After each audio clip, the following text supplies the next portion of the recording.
The James Webb Space Telescope has taken its first picture of a planet outside our solar system. It's not a pretty picture, though. It looks like a pixelated blob instead of an actual planet, so why is that? And can NASA actually turn the sun into a telescope to take pictures of faraway planets in greater detail? We'll answer these questions and more in today's video. But first, let's look at the latest image from JWST. This is HIP 65426b, which is an exoplanet around 355 light-years away from us. Unfortunately, the image doesn't do it justice. All we see is a white dot in the middle, surrounded by what appears to be glitching pixels. This is due to the fact that taking this image was already pushing the limits of the James Webb Space Telescope. Although JWST is one of the most powerful space telescopes ever built, there are still some things that it cannot do. For example, capturing images of planets outside our solar system is one of them. Unlike satellites orbiting Earth, most space telescopes, including JWST, cannot obtain high-resolution images of exoplanets because they are so far away. To make matters worse, JWST is not equipped with any cameras capable of directly imaging exoplanets. It primarily uses near-infrared instruments that are better suited for analyzing the spectra of stars and galaxies. That's why the James Webb Space Telescope is designed to observe things that are much farther away than planets, such as stars and galaxies. The reason it took an image of this particular exoplanet is to demonstrate how well its instruments work when observing celestial bodies relatively close to us. So how can we improve our imaging capability to take clear pictures of planets outside our solar system? And can we use the sun to achieve this goal? The sun just so happens to be the perfect candidate for what scientists call a solar gravitational lens. Let's take a closer look at what that means and how it could help us explore distant worlds. The sun is about 400 times heavier than Earth, and all that mass gives it a significant gravitational pull. Anything that comes too close to the sun will be affected by this gravity. Light is no exception. When photons travel too close to the sun, their path bends slightly towards it. This is known as gravitational lensing, where a massive object distorts and magnifies the light from a source behind it. You may have noticed that during a total solar eclipse, the sun doesn't look quite round. There is a small indentation on the side facing away from the moon. This is evidence of gravitational lensing in action. The moon is blocking some of the light coming from the sun, and as a result, we can see the edges of the sun more clearly. Because light is being bent around the edges of the moon, it creates a darker area on the right side of the sun called the Einstein ring. This ring is a direct result of gravitational lensing, where the mass of the moon bends the light from the sun. But gravitational lensing isn't always noticeable. Sometimes it can go unnoticed unless we know exactly where to look. In deep space, there are background objects whose light is being bent by the gravitational field of foreground objects. As long as the two objects line up perfectly, this effect becomes more pronounced. This is called an Einstein ring. Gravitational lensing is very useful for astronomers because it allows them to see things that would otherwise be impossible to detect. For example, in 2020, astronomers used gravitational lensing to discover one of the most distant galaxies ever seen. The galaxy is so far away that it would have been impossible to see without the help of a gravitational lens. Gravitational lensing can also be used to measure the mass of objects in space. By studying the way that light is bent around a massive object, astronomers can determine its mass. This is important because it helps scientists learn more about the composition and structure of objects in space. Gravitational lensing is a powerful tool for astronomers, and it has allowed them to make some incredible discoveries. With the help of gravitational lensing, we have been able to observe things in space that would have been impossible to see otherwise. Now, here's where things get interesting. Scientists at NASA have proposed using the sun as a gravitational lens to take detailed images of distant objects in space, including exoplanets.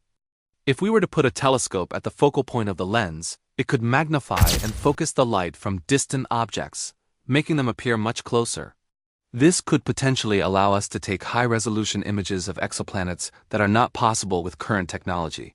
However, this proposal is highly ambitious and faces several challenges. One major challenge is that the sun is constantly moving, which would cause the focal point of the lens to move as well.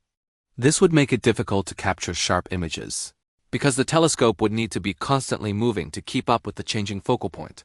Additionally, the sun's atmosphere, known as the corona, would likely interfere with the imaging capability of the telescope. The corona is a hot, tenuous gas that surrounds the Sun, and it extends millions of kilometers into space. This gas would likely obscure the view of the telescope, making it difficult or impossible to capture clear images. Another challenge is that the Sun is very bright and its radiation could potentially damage the telescope. This would require the telescope to be shielded from the Sun's radiation, which would add complexity to the design and construction of the lens. These are just a few of the many challenges that NASA would need to overcome in order to successfully use the Sun as a gravitational lens. While it is theoretically possible, it would require a tremendous amount of effort, time, and resources to make it a reality. Even if NASA were to overcome these challenges and successfully create a solar gravitational lens, it wouldn't be easy to use. The lens would only work for a very narrow range of distances, meaning that the telescope would need to be extremely precise in order to capture images. It would also require a lot of computing power to process the images captured by the telescope.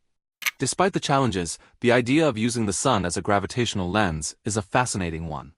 It could potentially revolutionize our ability to explore space and discover new worlds. However, it is important to remember that this is still just a proposal, and it would take many years of research and development to make it a reality. Nonetheless, the possibility of using the Sun as a gravitational lens is an exciting prospect for astronomers and space enthusiasts alike. Another potential solution to the problem of imaging exoplanets is to use an array of telescopes on the ground and in space to create what is known as a very large array. Very large arrays, or VLAs, involve using multiple telescopes to combine their signals and create a much larger virtual telescope. This allows astronomers to achieve the same resolution that would be possible with a single telescope the size of the entire array. For example, the Event Horizon Telescope is a global network of radio telescopes that work together to create an Earth-sized telescope. This allows the telescope to capture high-resolution images of the supermassive black hole at the center of the Milky Way galaxy. Similarly, an array of telescopes could be used to image exoplanets by combining their signals to create a much larger virtual telescope. This would allow for much higher resolution images than are currently possible with single telescopes. There are already several projects underway to develop VLAs for imaging exoplanets. One such project is the Square Kilometre Array, which will consist of over 100 radio telescopes in South Africa and Australia. The SKA will have the capability to image exoplanets with unprecedented detail, and it is expected to begin operation in 2024. Another project is the Next Generation Very Large Array, which will upgrade the existing VLA in New Mexico to create a more powerful telescope with improved imaging capabilities. The NGVLA will allow astronomers to study exoplanets in greater detail, and it is expected to be completed by 2028. Using VLAs to image exoplanets is still in the early stages of development, but it holds great promise for the future of exoplanet research. As technology continues to improve, VLAs will become more precise and capable of imaging smaller and more distant exoplanets. This could lead to the discovery of new worlds that are similar to Earth and potentially habitable. Overall, while imaging exoplanets remains a challenge, advances in technology such as VLAs offer hope that we will be able to see these distant worlds in greater detail in the years to come. So there we have it, folks. The James Webb Space Telescope's first image of an exoplanet doesn't do it justice, and current technology just can't get the job done. But NASA is working on ways to improve our imaging capabilities. What do you think of this plan to turn the Sun into a telescope? Is it worth the effort and resources required to make it a reality, or should NASA focus on other methods of exploring space? Let us know your thoughts in the comments below. Thank you for watching. If you liked this video, don't forget to subscribe for more updates on NASA missions to explore the solar system and beyond. Until next time, keep looking up,